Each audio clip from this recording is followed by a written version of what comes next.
नमस्कार, मेरा नाम आकाश है और आप सिटी 24 चैनल देख रहे हैं। इस वक्त हमारे साथ संतोष दहिया जी मौजूद है, जो कि सरौखाप पंचायत के जो महिला मोर्चा है उसके राष्ट्रीय अध्यक्ष हैं। इनसे कुछ बात करते हैं। आज ये झलनिया गांव में पहुंचे, यहाँ पर एक टीम गठित की गई है, उसी बारे में बात करते हैं। नमस्कार मैडम।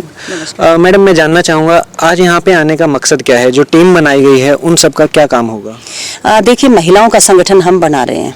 हम चाहते हैं महिलाएं आगे आएँ, और जब महिलाएं आगे आएंगी तो डेफिनेटली महिलाएं आत्मनिर्भर होने के बाद ही देश आगे बढ़ सकता है, क्योंकि महिलाएं 50% हैं इस देश का जनसंख्या में, और उन महिलाओं को समय नहीं मिलता, मौका नहीं मिलता, अवसर नहीं मिलते। इसलिए आज महिलाएं दबी कुचली, केवल रोटी चूल्हे चौके तक वो सीमित हो गई हैं।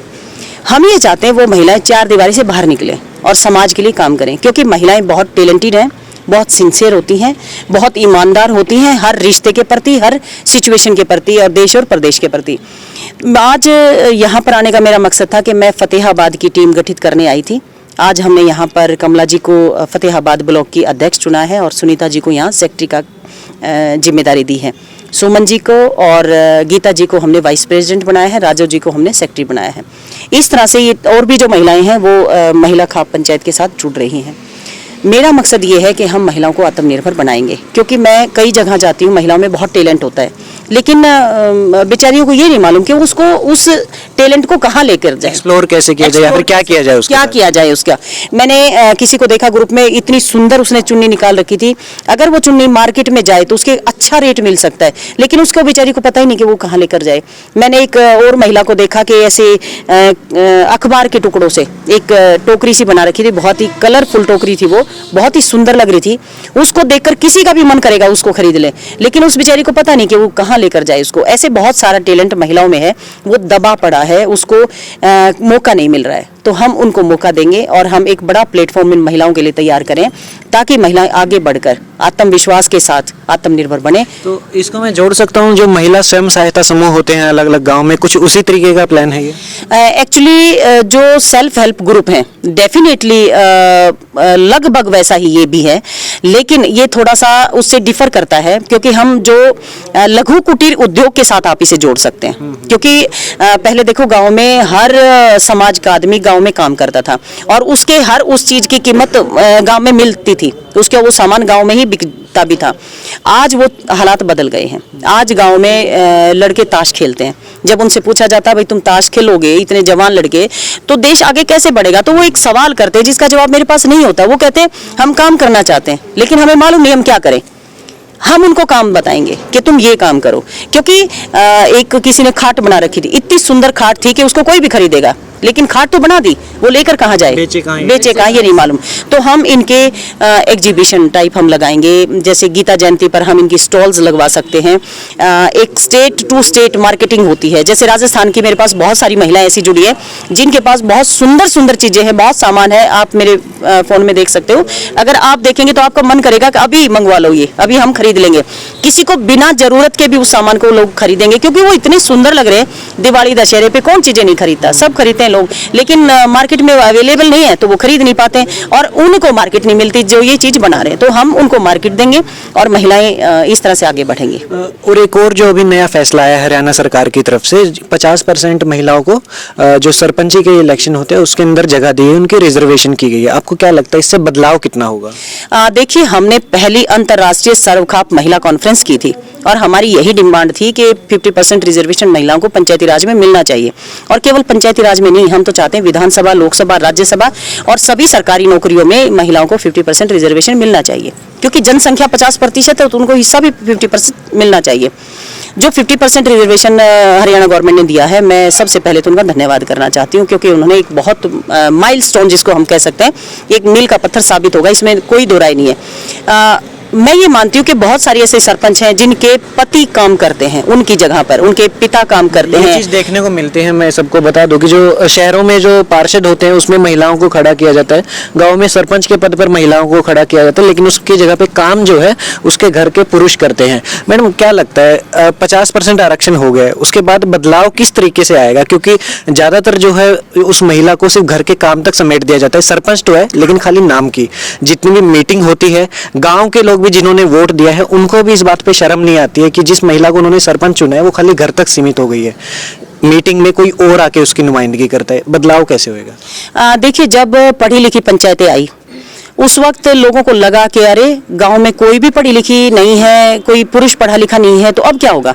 उसके बाद महिला पढ़ी लिखी जो थी उन्होंने अपनी पत्नियों को, अपनी बेटियों को, अपनी बहुओं को बाहर निकाला और उनको इलेक्शन लड़वाया। यही एक बदलाव की तैयारी होती है, ये इसी से बदलाव आता है। अब 50% रिजर्वेशन जब महिलाओं को मिलेगा तो लोग अपनी बहू बेटियों को बाहर निकालेंगे, क्योंकि उनको मालूम है जो सीट रिजर्व है महिला के लिए रिजर्व हो गई है, वहां पर महिला ही कैंडिडेट होगी। जब महिला ही कैंडिडेट होगी तो उनकी मजबूरी बन जाएगा, वो मजबूरी उनके लिए मील का पत्थर साबित होगा, क्योंकि महिलाएं बहुत सिंसियर होती हैं, बहुत सिंसियरिटी से वो काम करती हैं और यही परिवर्तन के लिए एक पहल है। और मैं ये मानती हूँ ये बहुत बड़ा फैसला है और मैं उन सब महिलाओं को भी आह्वान करना चाहती हूँ जिनके नाम पर पति काम करते हैं, पिता काम करते हैं, भाई काम करते हैं, ससुर काम करते हैं। मैं उनको बताना चाहती हूँ कि वो खुद को कमतर ना माने, उनमें बहुत टैलेंट है और वो अपने टैलेंट के साथ जब उनको एक जिम्मेदारी मिली है, सरपंच बनाया है गांव ने उनको, तो वो निभाएं, उसको चलाएं और अपने टैलेंट के साथ उसको आगे बढ़ाएं। वो केवल रबड़ स्टैंप बनकर ना रहें, क्योंकि फिर उसका कोई वैल्यू नहीं। अगर वो रबड़ स्टैंप बनकर रहती हैं तो उनको खुद काम करना पड़ेगा और डेफिनेटली इसमें बदलाव आएगा। मैं ये मानती हूँ कि बहुत चेंज आने जा रहा है जब महिलाएं बाहर आएंगी। जब संसद में 10% महिलाएं बैठी हैं, अगर वहां पर 50% महिलाएं बैठी होंगी तो वहां कोई सांसद ये नहीं कहेगा कि ये टंच माल है महिलाओं को लेकर, कोई अभद्र भाषा का प्रयोग नहीं कर सकता, क्योंकि जिस घर में बेटियां होती हैं वहां किसी की हिम्मत नहीं होती है कि कुछ अभद्र भाषा का प्रयोग करे या कोई अपशब्द बोले।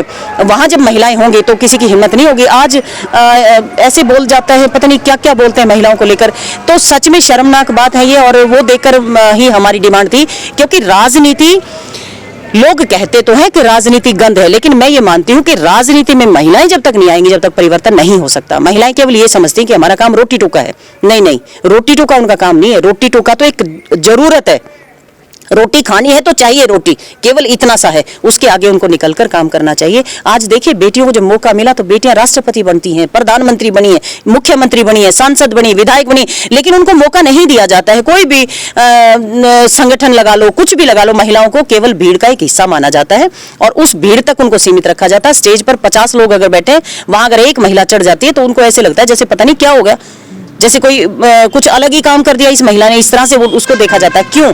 क्योंकि हमारे यहाँ महिलाओं के प्रति संजीदगी नहीं है। अगर संसद में अभद्र भाषा का प्रयोग होता है, अगर सेंट्रल लाइब्रेरी में कोई वाइस चांसलर ये कहता है कि सेंट्रल लाइब्रेरी इसलिए नहीं खोली जाती कि महिलाएं, लड़कियां जब आएंगी तो लड़के ज्यादा आएंगे, इसलिए हम इसको बंद कर रहे हैं, और इस तरह के जब भाषा बोली जाती है, बेटियों को बोझ माना जाता है, पराया धन माना जाता है, ऐसे देश में डेफिनेटली बदलाव की एक बहुत शुरुआत हो चुकी है। मेरा एक और सवाल है, जब मैं आपकी प्रोफाइल देख रहा था उसके अंदर था कि आप लोगों ने जो घूंघट प्रथा है, पर्दा प्रथा भी जिसको कहा जाता है, उसको हटाने के लिए काफी काम किया है। हम जब यहाँ पे आए तो यहाँ पे देखे 10-12 महिला थी, लेकिन उसमें भी 1-2 महिलाएं घूंघट में अभी बैठी है। किस तरीके से इस बदलाव की शुरुआत होगी इस गांव में? क्योंकि जब मैं इस आसपास के गांव में देखता हूं तो बहुत ज्यादा ये चीज है, और उसके अंदर घर की बहू के अलावा जितनी महिलाएं हैं सभी इसी चीज को प्रेफर करते हैं कि नहीं, हमारे घर की जो बहू है वो तो पर्दा रखेगी, ये तो रिवाज ही है, ऐसा तो होना ही चाहिए, लंबे टाइम से चलता है, बदलाव नहीं करना चाहते, उसको हमेशा से एक जानवर की तरह रखा जाता है। ये बदलाव की शुरुआत कैसे होगी, किस तरीके से समझा सकती है? बिल्कुल, देखिए, मैंने जब महाराबाणा पर्दा मुक्त हरियाणा की शुरुआत की तो मुझे भी विरोध इसका सहना पड़ा। बहुत लोगों ने मुझे कहा कि नहीं, तुम ये घूंघट मत खुलवाओ। मैंने पूछा कारण, बोले फिर हम बहू बेटी में फर्क कैसे करेंगे। मैंने पूछा बहू बेटी में फर्क करना क्यों चाहते हो, बहू को भी तो तुम बेटी ही मानते हो, तो फर्क क्यों करना चाहते हो। ये सवाल जवाब मेरे भी हुए हैं, कई चीजों का विरोध मैंने भी सहा है और मैंने उनको फिर समझाया।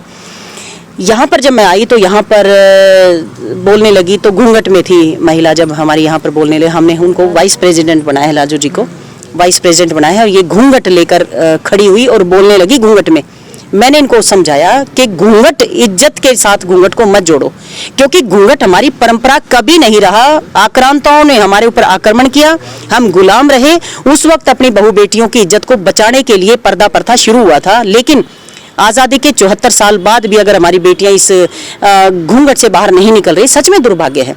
क्योंकि उगते हुए सूरज को देखने का अधिकार तो उनका भी है। आज देखिए मास्क लगाते हुए 2-3 महीने हुए, लोग परेशान हो गए और महिलाओं को चाहते हैं कि वो 24 घंटे घूंघट में रहे, पूरी उम्र घूंघट में निकाल दें। ये सच में एक डबल स्टैंडर्ड मैं कहूंगी कि है लोगों का। लेकिन उससे जैसे आज मैं आई, मैंने घूंघट खुलवाया और इन्होंने बात की, घूंघट खोलकर इन्होंने बात की, तो मुझे बहुत अच्छा लगा। शुरुआत ऐसे ही होती है, धीरे धीरे होती है, एकदम बड़ा परिवर्तन नहीं होता, धीरे धीरे छोटी छोटी चीजों से बड़ी चीजें हो जाती हैं। और मुझे विश्वास है कि आज जब इनका घूंघट खुला है तो आने वाले समय में इनको इस बात का असर रहेगा और इनके साथ और महिलाएं हैं उनके ऊपर भी ये इफेक्ट रहेगा कि भाई हाँ, घूंघट नहीं जरूरी नहीं है। चलिए, बहुत शुक्रिया, अच्छा लगा आपसे बात करके। बहुत मैं औरों से तब तक बात कर लेता हूँ, आप अगर जाना चाहे तो आप जा सकते हैं, मैं Thank आपका you टाइम very नहीं much. लूंगा। Thank you शुक्रिया। very मैडम, आपको यहाँ पे एक पद मिला है, उसके बारे में थोड़ा बताइए। आपका नाम पहले बता दीजिए। मेरा नाम राजू है, मैं गांव जलनिया से हूँ।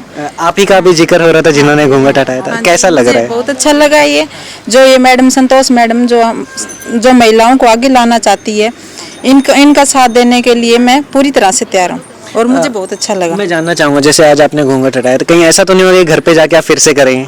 नहीं, घर पे जाके तो बड़ों के सामने तो थोड़ा सा करना पड़ता है ना। नहीं, लेकिन बदलाव तो यही करना है ना।